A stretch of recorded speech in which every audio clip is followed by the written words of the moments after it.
আমরা এখানে আল্লাহর রাসূলের এবং আল্লাহ রাব্বুল আলামিনের মহব্বতে বসলাম। এখানে বসার ফজিলত কি? এখানে যে আমরা বসলাম, আমাদের বসার উদ্দেশ্য কি? আমরা আল্লাহ রাসূলের কথাগুলি শুনবো। আমি এখান থেকে একটা কিস্সা কাহিনী আরম্ভ করে দিলাম। আমার কথার কোনো দাম আছে না? এখানে আল্লাহ রাসূলের কথার দাম আছে। আল্লাহ রাসূলের সম্পর্কে যদি আলাপ আলোচনা হয়, সেই আলাপ আলোচনা করা যেমন সওয়াব, শোনাটাও তেমনি সওয়াব। আর যদি আমি কিস্সা কাহিনী আরম্ভ করে দেই, সেই কিস্সা কাহিনীর ভিতরে কোনো সওয়াব পাওয়া যাবে না। আল্লাহ নবী বলতেছেন, মান জাআহুল মাউতু ওয়া হুয়া ইয়াতলুবুল ইলমা, যদি কোনো ব্যক্তি ইলমে দ্বীন অর্জন করার জন্য বের হয়ে এসেছে, সে সেই অবস্থায় যদি মারা যায়, এখনো ইলমে দ্বীন অর্জন করেনি, সে ইলমে দ্বীন অর্জন করার উদ্দেশ্যে বের হয়ে এসেছে।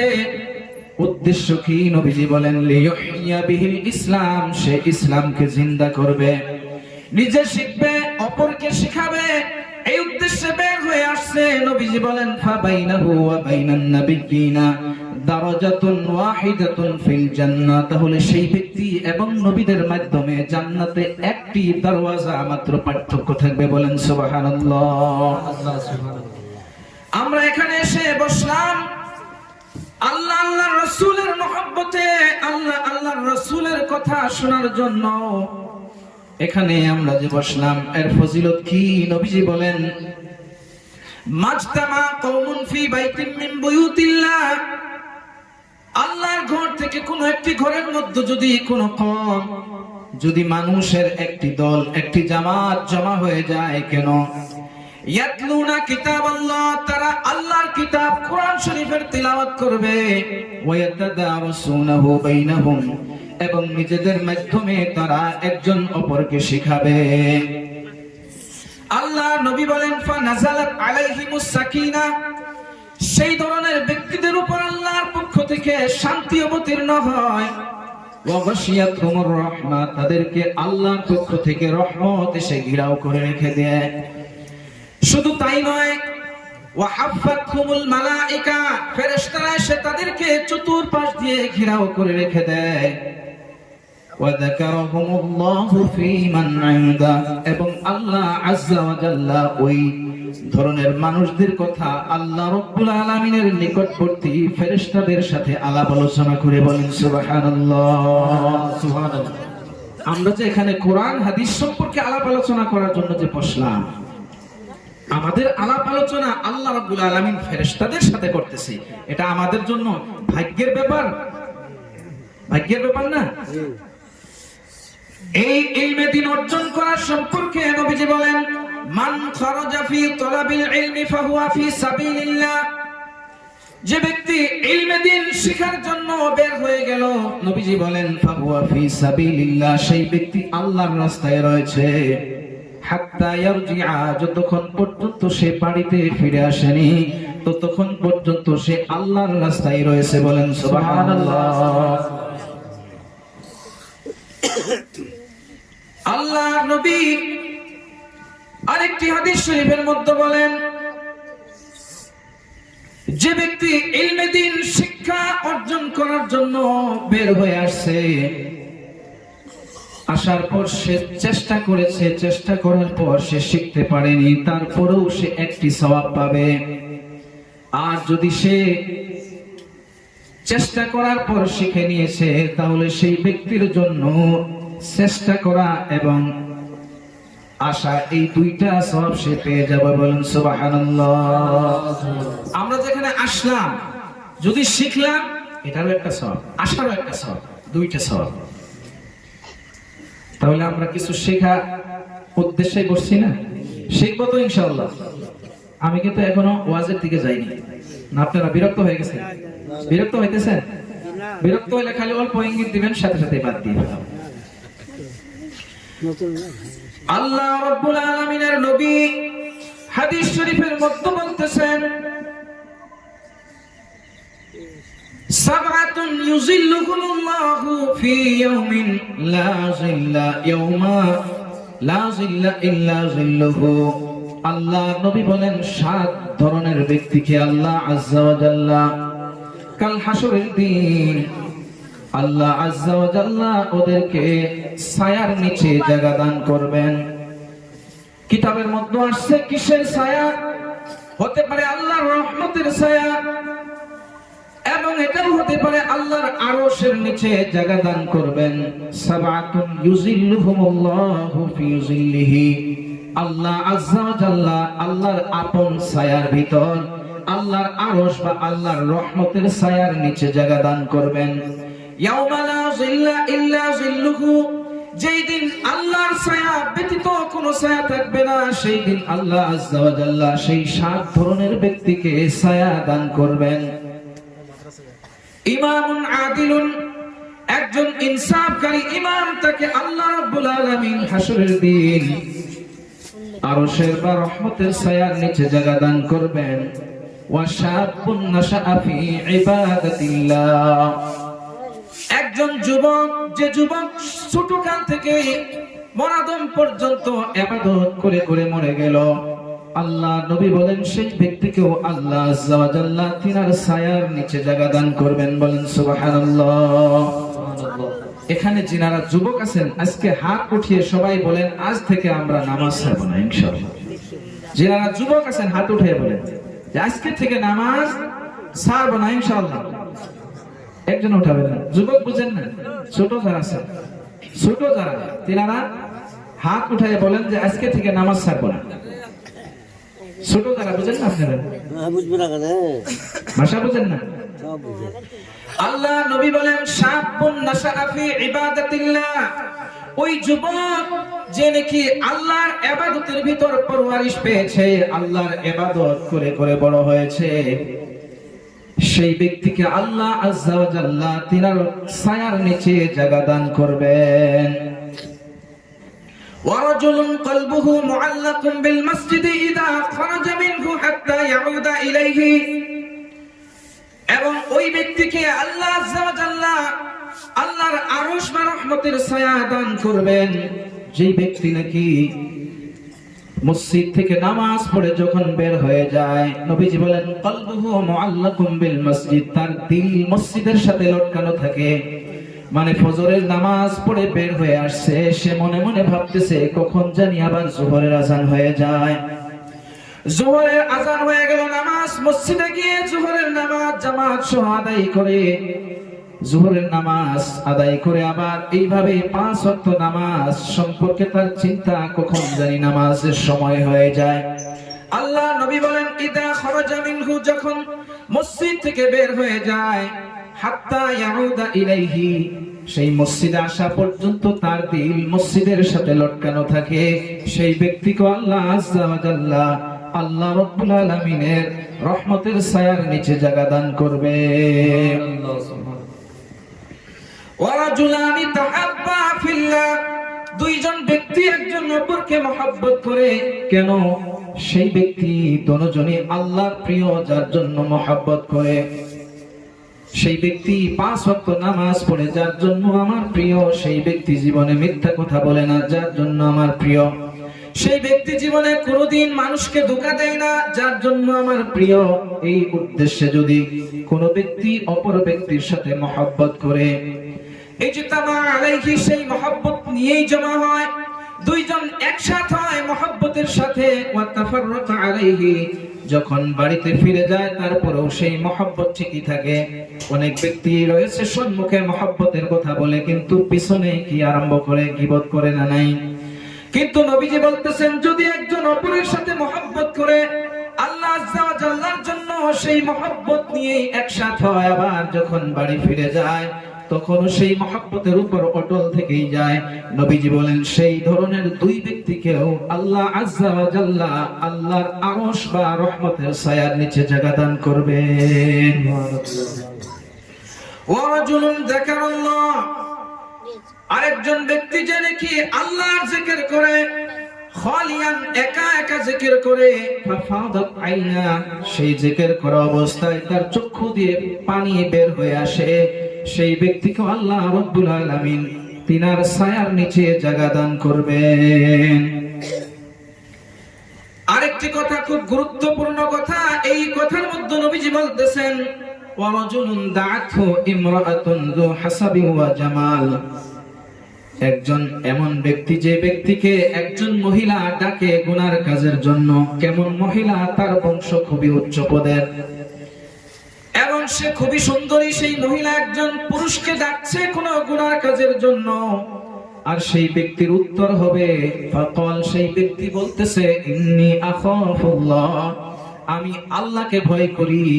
নবীজি বলেন সেই ব্যক্তিকেও আল্লাহ আযজা ওয়া জাল্লা আল্লাহর রহমত বা আরশের ছায়ার নিচে জায়গা দান করবে।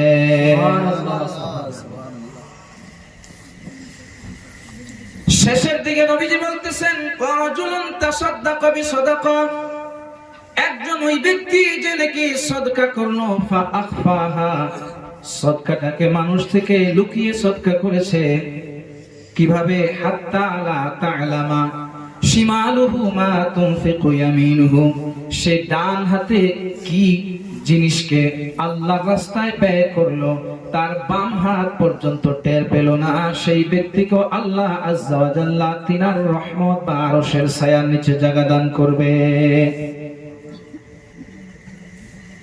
খালি মহব্বত করলাম, কিন্তু মহব্বত কিভাবে করুন লাগে জানলাম না। আল্লাহর নবী সাহাবী রাসূল হযরত আনাসকে ডাক দিয়ে বলেন ইয়া বুনাইয়া, হে আমার সন্তান, ইন কদারতা, যদি তোমার দ্বারা সম্ভব হয়, আন তুসবিহা ওয়া তুমসিয়া ওয়া লাইসা ফি কলবিকা গিশশুন লি আহাদিন, তুমি সকাল এবং সন্ধ্যা তোমার এইভাবে যদি পার হওয়া সম্ভব হয়, যেন তোমার দিলের মধ্যে কোনো একজন মানুষ প্রতি ঘৃণার ভাব না থাকে, ফাফআল, তাহলে তুমি এটা করো। তারপর হযরত আনাস বলতেছেন আবার আমাকে ডাক দিয়ে নবীজি বললেন ইয়া বুনাইয়া, হে আমার আদরের সন্তান, ওয়া যালিকা মিন সুন্নতি, এটা হইছে আমি নবীর সুন্নাত, মানে এর অর্থ হইছে আমি নবীর রাত্র এবং সকাল পার হয়, সন্ধ্যা এবং সকাল পার হয়, আমার অন্তরে কারো প্রতি কোনো ঘৃণা থাকে না। সুন্নাত মানে তরিকা, নবীর তরিকা এটা। নবীজি বলতেছেন ওয়া মান আহাব্বা সুন্নতি ফাকাদ আহাব্বানি, যে ব্যক্তি আমি নবীর সুন্নতকে মহব্বত করলো, সেই ব্যক্তি আমি নবীকে মহব্বত করা হয়ে গেল। ওয়া মান আহাব্বা সুন্নতি কানা মাইয়া ফিল জান্নাহ, আর যে ব্যক্তি আমি নবীকে মহব্বত করলো, সেই ব্যক্তি আমি নবীর সাথে জান্নাতি হয়ে যাবে। বলেন সুবহানাল্লাহ। মুখে বললাম আমি নবীকে মহব্বত করি, নবীজি জীবনে কোনোদিন মিথ্যা কথা বলে নাই, আর আমার জীবনে কোনোদিন মিথ্যা কথা ছাড়া যায় না। নবীজি কাউকে ধোঁকা দেয় নাই, আমি কোনোদিন ধোঁকা না দিয়ে আমার একটা দিন পার হয় না। নবীজি কোনোদিন নামাজ ছাড়ে নাই, আমার নামাজের খবর নাই। নবীজি মাথায় টুপি পরতো, আমার মাথায় টুপি নাই। নবীজি কোনোদিন গালি দেয় নাই, আমি গালি না দিলে ভালো লাগে না, বরঞ্চ আমি বলতেছি সুন্নি, অর্থাৎ নবীজির তরিকার অনুসারী, নবীজি যেভাবে কর্ম করেছে সেইভাবে আমার কর্ম। কত বড় মিথ্যকামী, যার জন্য নবীজি মহব্বতের সিস্টেম আমাদেরকে জানিয়ে দিয়েছেন। যে ব্যক্তি আমি নবীর সুন্নতকে মহব্বত করলো, সেই ব্যক্তি আমি নবীকে মহব্বত করা হয়ে গেল। আর যে ব্যক্তি আমি নবীকে মহব্বত করলো, সেই ব্যক্তি আমি নবীর সঙ্গে জান্নাতি হবে। বলেন সুবহানাল্লাহ। খালি মুখে মহব্বত দাবি দিলাম চলবে? আমার সেই মহব্বত নবীর দরবার থেকে সার্টিফিকেট হিসাবে গ্রহণযোগ্য হওয়া লাগবে, যে আসলে আমার মহব্বত নবীর দরবারে গ্রহণযোগ্য। একজন সাহাবী এসে নবীজিকে বলতেছেন, সাহাবীর নাম হাদিস শরীফের মধ্যে আসেনি। সেই সাহাবী গ্রাম থেকে এসে বলতেছেন আতা আরাবিয়্যুন নবী সাল্লাল্লাহু আলাইহি ওয়াসাল্লাম, একজন গ্রামের সাহাবী এসে নবীজিকে বললেন দুল্লানি আলা আমালিন ইযা আমিলতুহু দাখালতুল জান্নাহ, নবী আপনি আমাকে এমন একটি কাজের কথা বলে দেন যে কাজটি করলেই আমি জান্নাতি হয়ে যাব। নবীজি বলেন তা'বুদুল্লাহ ওয়া লা তুশরিকু বিহি শাইআ, তুমি আল্লাহ আযজা ওয়া জাল্লার ইবাদত করো এবং আল্লাহর সাথে কাউকে শরীক করবে না। ওয়া তুকিমুস সালাতাল মাকতুবা, 5 ওয়াক্ত নামাজ কায়েম রাখবা। ওয়া তুতিজ যাকাতাল মাফরুদা, এবং ফরজ যাকাতগুলি আদায় করে দিবা। ওয়া তাসুমু রমাদান, রমজানের রোজাগুলি রাখবা। এতটুকু করলেই তুমি জান্নাতি হয়ে যাইবা। সেই সাহাবী বলতেছেন, আমি আল্লাহর কসম খেয়ে বলি, লা আযীদু আলা হাযা শাইআ ওয়া লা আনকুসু মিন, আমি এর থেকে বেশিও করব না, এর থেকে কমও করব না। ফালাম্মা ওয়াল্লা ক্বালা নবী সাল্লাল্লাহু আলাইহি ওয়াসাল্লাম, যখন সেই সাহাবী নবীজির দরবার থেকে চলে গেল, নবীজি বলেন, মান সাররাহু আইয়ানজুরা ইলা রাজুলিন মিন আহলিল জান্নাতি ফালয়ানজুর ইলা হাদা, যেই ব্যক্তির মনে ইচ্ছা যে আমি কোন জান্নাতি ব্যক্তিকে দেখব, সেই ব্যক্তি যেন এই ব্যক্তিকে দেখে নেয়। বলেন সুবহানাল্লাহ। নবীজি জান্নাতের সার্টিফিকেট দিয়ে দিয়েছেন।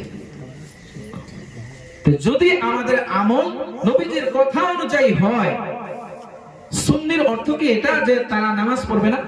সুন্নির অর্থ কি এটা যে তারা মানে তাদের যেগুলি শরীয়ত সংবিধান যেগুলি সেগুলি একটা মানবে না, এর নাম কি সুন্নি?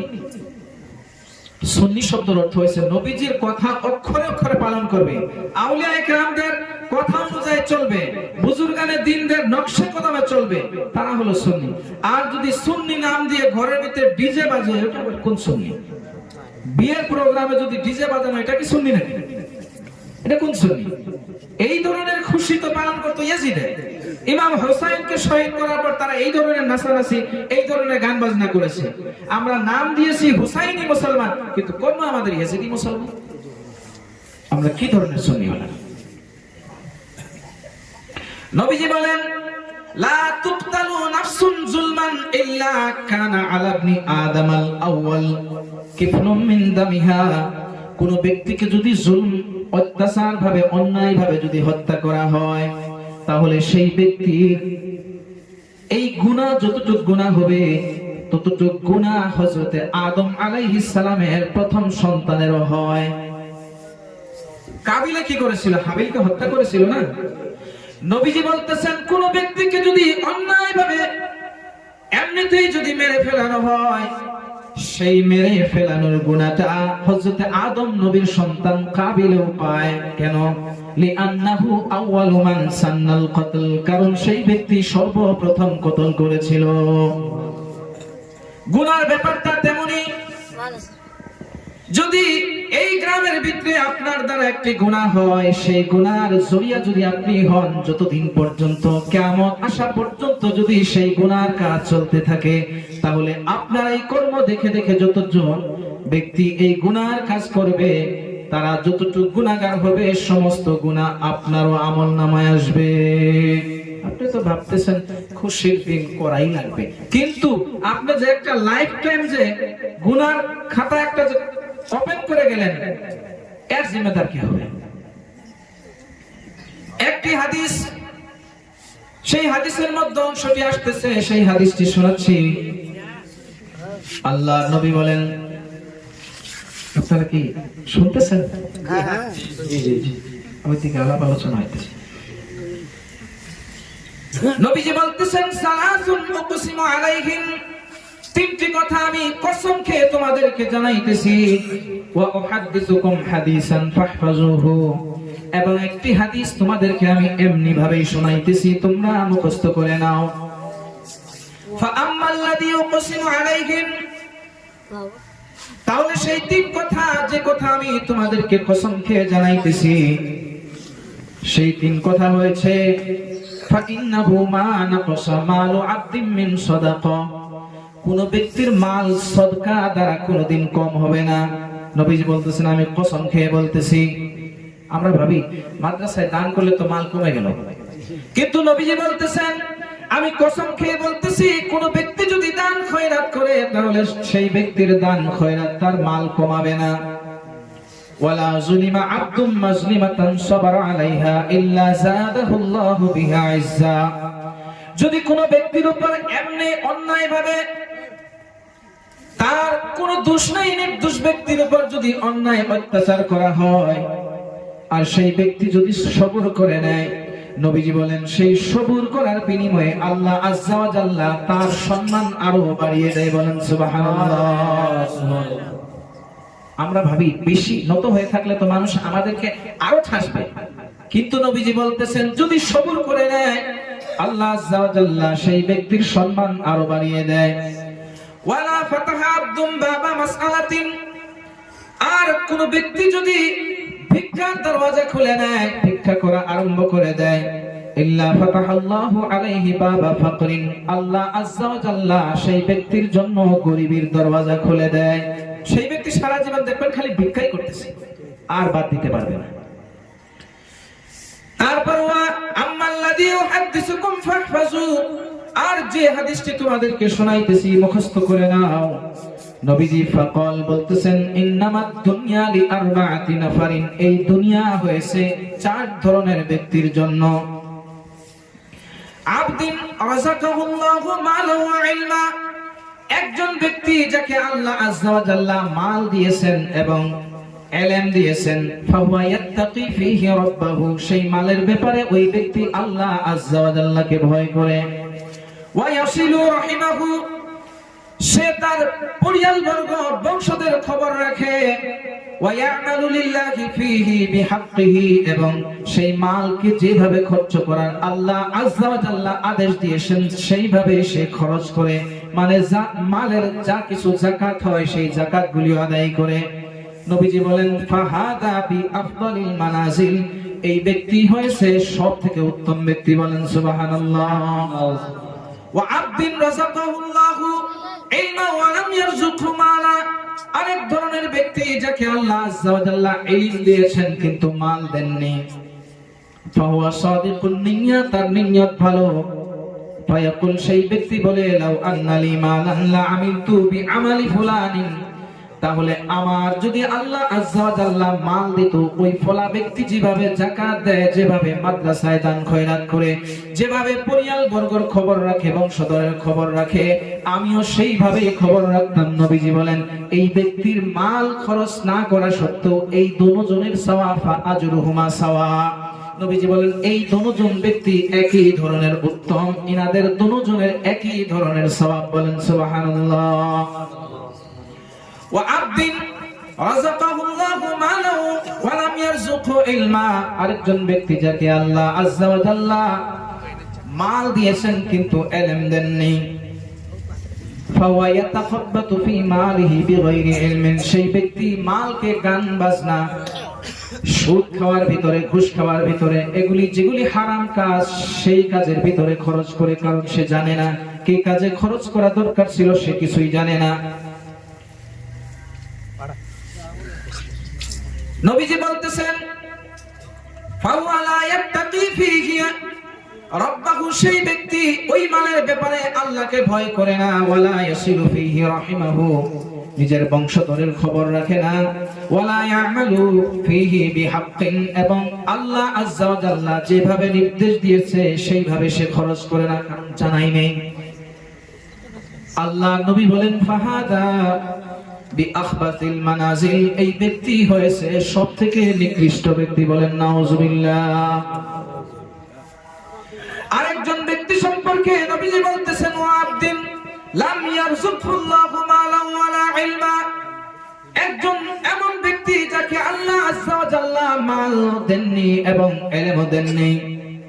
ফাহুয়া ইয়াকুল, সেই ব্যক্তি বলেন লাউ আন্নালি মালান লা আমিলতু ফীহি বিআমালি ফুলানিন, যদি আমাকে আল্লাহ আজ্জা ওয়া জাল্লা মাল দিত তাহলে আমিও সেই ব্যক্তির মতোই খরচ করতাম, আমিও গানা বাজনা করতাম, আমিও ডিজে নিয়ে বিয়ে পার করতাম। এই ধরনের কথা বলতেছে। নবীজি বলেন ফাহুয়া নিয়াতুহু ওয়া বিজরুহুমা সাওয়া, এই ব্যক্তি ওগুলি কর্ম না করা সত্ত্বেও ওই যে ব্যক্তি কর্ম করে গুনার অংশীদার হলো, এই ব্যক্তি না করো একই ধরনের অংশীদার। বলেন নাউজুবিল্লাহ। আজকে দেখি কয়েকজন মানুষ চাই যারা নিয়ত করেন আমাদের বিবাহেতে বা আমাদের বাড়িতে কোনোদিন ডিজে গান বাজনা আমরা হতে দিব না। ইনশাআল্লাহ সবাই হাত দেখি উঠান তো, কে কে করবেন? আজ থেকে আমাদের বিবাহতে আমরা ডিজে হতে দিব না। 2 জন, 3 জন, 4 জন, 5 জন, 6 জন, 7 জন, 8 জন নিয়ত করলে ফজিলত আছে কি জানেন? আল্লাহ নবী বলতেছেন নিয়াতুল মুমিনি খায়রুম মিন আমালিহি, মুমিনের নিয়ত তার আমল থেকে উত্তম। আপনি যদি নিয়ত করেছেন যে এই প্রোগ্রাম দেখে আমার খুব ভালো লেগেছে, আমিও এরপর আমার মা বাবার জন্য এইভাবে প্রোগ্রাম করব, আসলে করার ক্ষমতা নাই, নিয়ত করছেন করব। নবীজি বলেন আপনি খালি নিয়ত করার জন্য আপনার আমল নামায় এই প্রোগ্রাম করার সওয়াব দিয়ে দেওয়া হবে। বলেন সুবহানাল্লাহ।